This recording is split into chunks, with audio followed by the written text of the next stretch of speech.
বাঘপিড়ি মানুষ আর লাঞ্চি আমার লোক মানুষ ধরছে সেই বাঁশ ভিড়েই তারা লই যেতে পারে ওই বেড়ে এক মাথায় লই গেলে ঘর যেটা নিয়ে একটু যে এত জায়গা দিয়া সুন্দরবনের কাছে চলে আসছি। আমরা যেখানে আছি এখানে মানুষ বসবাস করে, এই পাশে ঘর আছে, বাড়ি আছে।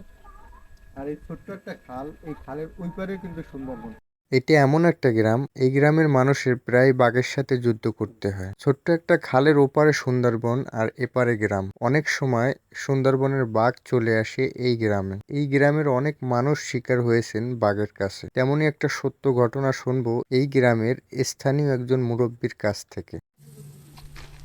ওই বাড়ি পাইতে যাইয়া ওই বেরি আছে ওই ফিরে আমি আবার ওই ওহিন যাই পাড়াইছে আর ওই বেরি এক মাথায় লই গেলে ঘর যেটা নিয়ে একটু যে এত জায়গা দিয়া বাঘে নিয়ে গেছে। হ্যাঁ জালনা দিয়া বুঝলেন না এমনি অল্প থেকে আসছিল এখানে এই এলাকায়? এটা বাঘ আছে না তা আজকে পাতা অল্প অল্পর ভিতরে কি এইসব এলাকায় ঢুকছিল বাঘ?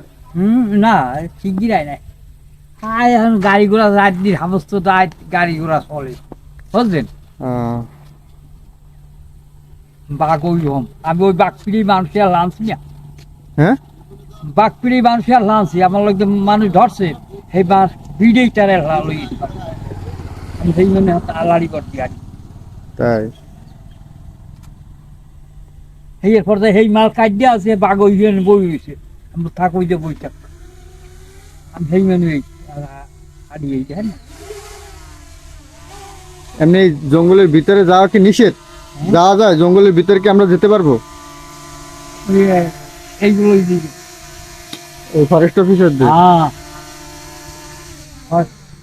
না লই গেলে কাম হয় বাঘ বাড়িয়ে যায় আপনি বাড়ি দিতে পারে কি তা আপনারা তো অনেক অনেক ঢুকছেন ভিতরে না? বাঘ তো আর কোনো বাইক নিয়েছে না, মামায় বাইক নিয়েছে না, এই বাঘ মামায় তো বাইক নিয়েছে না।